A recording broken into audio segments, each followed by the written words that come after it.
אוקיי, שלום לכם. אני רוצה לעשות איזושהי הדרכה איך בעצם להשתמש בבינה מלאכותית במידה ואתם מעוניינים למכור נכס, למכור דירה או כל נכס אחר. אני יוצא מנקודת הנחה שאין לכם ניסיון במכירת הדירה, או גם אם יש, אתם לא סגורים על התהליך, לא סגורים על בדיוק מה צריך לעשות, איזה מסמכים להביא וכולי.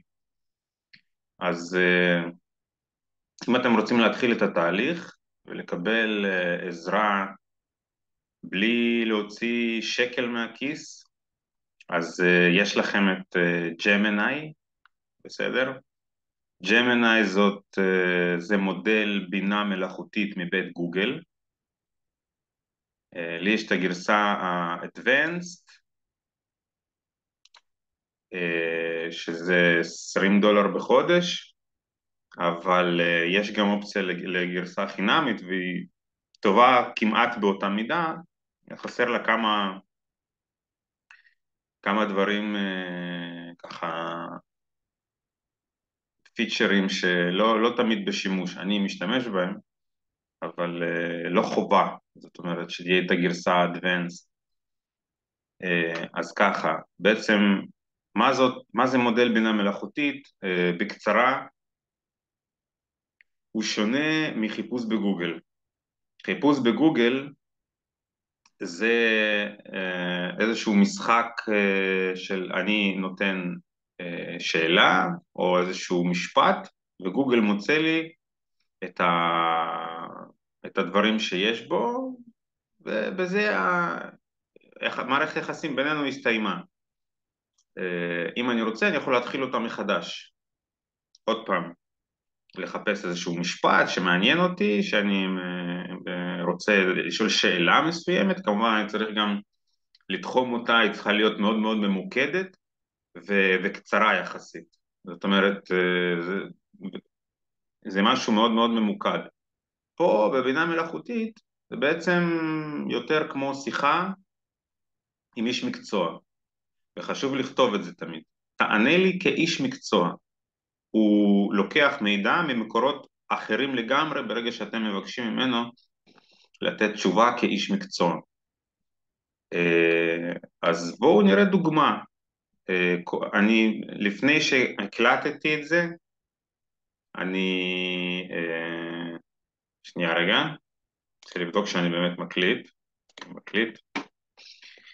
לפני שהקלטתי את זה, אני ניסיתי כל פעם לראות מה הוא נותן, שאני לא יהיה לי פה שטויות בסרטון, והוא נותן כל פעם טיפה שונה, אז אי אפשר באמת לדעת מה אני אקבל, אבל בואו נראה. השאלה עצמה שאני רוצה לשאול אותו, או לתת לו פקודה, תקראו לזה, לתת לו הוראה, לתת לו שאלה, היא נקראת פרומפט, אוקיי? פרומפט זה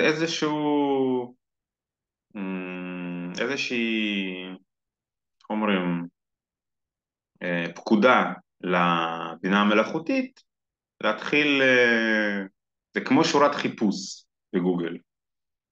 אז אני הכנתי מראש 3 פרומפטים, ואני אסביר.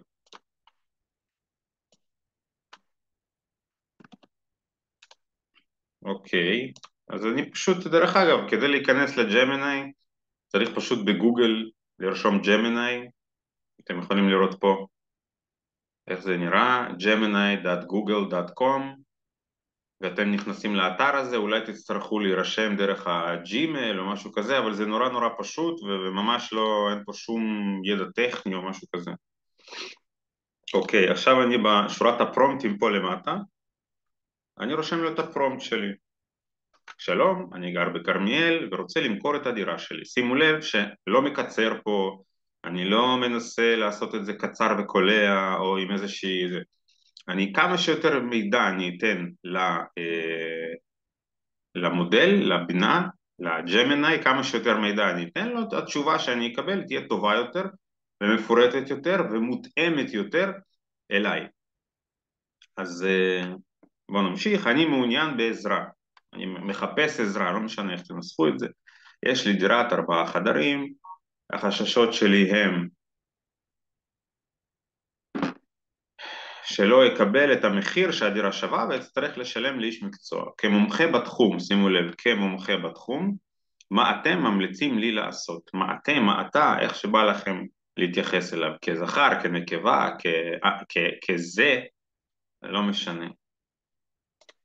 ובואו נראה מה אני אקבל, איזה תשובה אני אקבל.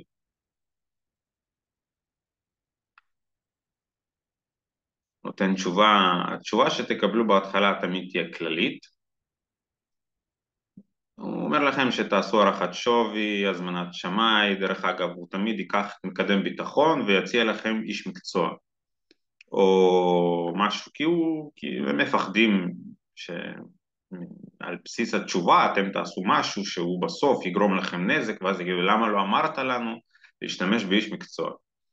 אז הוא תמיד יכניס את האיש מקצוע. בדיקת עסקאות דומות, שווי דירה, תמונות איכותיות, זאת אומרת, אני גם לא אכנס לזה עכשיו כי הוא בעצם נותן פה תשובה מאוד מאוד קצרה וכללית, וידעתי שזה מה שהוא יעשה, אז אני אומר לו, אדוני, התשובה שלך שטחית, עוד פעם אני ממשיך ושולח לו את זה, התשובה שלך שטחית ולא פרקטית, תן לי כלים פרקטיים וכישורים לכלים באינטרנט שיתנו לי הבנה מה לעשות צעד אחר צעד. בסדר, אני אומר לו, אדוני, התשובה שלך לא מספקת אותי, אז בבקשה תן לי משהו מפורט יותר. אז שימו לב מה הוא רושם לי, צודק, התנצלות על תשובה שטחית, הוא מתנצל, הנה פירוט מעמיק יותר. עכשיו שימו לב, שלב אחד, הערכת שווי הדירה, הוא נותן פה לינקים שזה מצוין וכולי גם, קחו את זה אומרים, בערבון מוגבל, הלינקים פה צריך לבדוק אותם, לפעמים הם לא נכונים, אבל בכללי, בגדול, אפשר לקבל הבנה מה אני עושה מחר בבוקר. היום החלטתי, אני רוצה למכור נכס, אני רוצה למכור את הדירה שלי, מחר בבוקר, מה אני עושה? מה עליי לעשות? איזה שלב? למי להתקשר? מה לעשות? אז פה אפשר לקבל מושג, בסדר? איך להתחיל. ושימו לב מה עושים הלאה. כל דבר שפה לא ברור או לא מפורט מספיק. בואו ניקח למשל, בואו נראה מה הוא נותן פה, ניהול משא ומתן, לאחר חתימת החוזה, הנה נגיד העברת בעלות, בצע את כל הפעולות הנדרשות להעברת בעלות על הדירה, על שם הקונה. נגיד והשלב הזה לא ברור לי עד הסוף, אז אני מעתיק אותו, ואני רושם לו כזה דבר, פשוט הוא זרק על זה. ואז הוא בעצם יפרט לי יותר על אותו פריט, אז אני גם יכול לשאול אותו, תסתכלו, רק זה הוא נתן לי כבר פירוט על העברת בעלות הדירה ומה צריך, שצריך חוזה מכר ותעודת זהות ואישור וכולי וכולי, תהליך העברת הבקשות, הגשת הבקשה, תהליך העברת הבעלות, אני ארשום לו, תהליך העברת הבעלות לא ברור,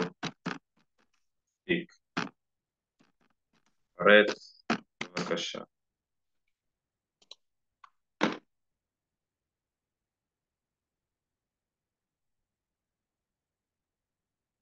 וכאן אתם מקבלים משהו מפורט יותר.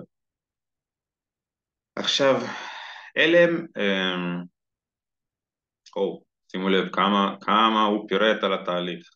עכשיו גם פה, כל דבר שפה אתם רוצים פירוט עליו, גם פה אפשר לבקש עוד פירוט ועוד פירוט ועוד אפשר להגיד לו, תשמע, תיקח על עצמך, יש טריק שאפשר לבקש ממנו לקחת תפקיד, למשל לא כאיש מקצוע, אל תבקשו ממנו תשובה כאיש מקצוע, אלא ספציפי, איש מקצוע ספציפי. תענה לי כמומחה למשפטי, לענייני העברת בעלות בנכסים פרטיים, בנושא זה, ואז איזה מסמכים צריך, בלה בלה בלה, וכל הדברים. ואז הוא ממש, המידע שהוא ישאב, הוא ישאב מאתרים הרבה יותר של מחקרים, של פסקי דין, של דברים כאלה, ופחות מאתרים, בוא נגיד, נגישים יותר. אז לסיכום, עבודה עם בינה מלאכותית, ולא רק בתחום המקרקעין או בתחום הנדל"ן, או מכניסים שאלה מפורטת עם מי אני, מאיפה אני, מה הרקע שלי, בין כמה אני, ואיפה אני עובד, ומה אני עושה וכולי וכולי, ואז שואלים את השאלה, בסדר? גם בצורה כמה שיותר מפורטת. מקבלים תשובה, אפשר לשאול אותו עוד פעם, תן לי תשובה מפורטת יותר, ולהיכנס לעובי הקורה ועוד ועוד ועוד ועוד, ובעצם אתם מקבלים אצלכם במחשב, בכיס, כמו שאומרים, כי זה נגיש גם מהטלפון, אתם מקבלים אצלכם בכיס מומחה לכל תחום, בסדר? הוא לא מושלם, הוא לא ייתן לכם תמיד את התשובה הכי נכונה והכי טובה, אבל את הפריים אתם תבינו ממנו. ועם מי להתייעץ כשעכשיו לא עונה לכם מישהו, או לא יודע מה, זה המקום, הזמנים השתנו, גוגל זה כבר לא המקום. אני שואל אותו, אני פונה לבינה המלאכותית, אולי 10 פעמים ביום, לכל מיני נושאים שאני רוצה לבדוק או לעשות, אז תהנו, תשתמשו, ואם יש שאלות, אני אשמח לתרום מהידע הקיים שלי. אז אוקיי, אני עכשיו אנסה לכבות את ההקלטה. להתראות לכולם.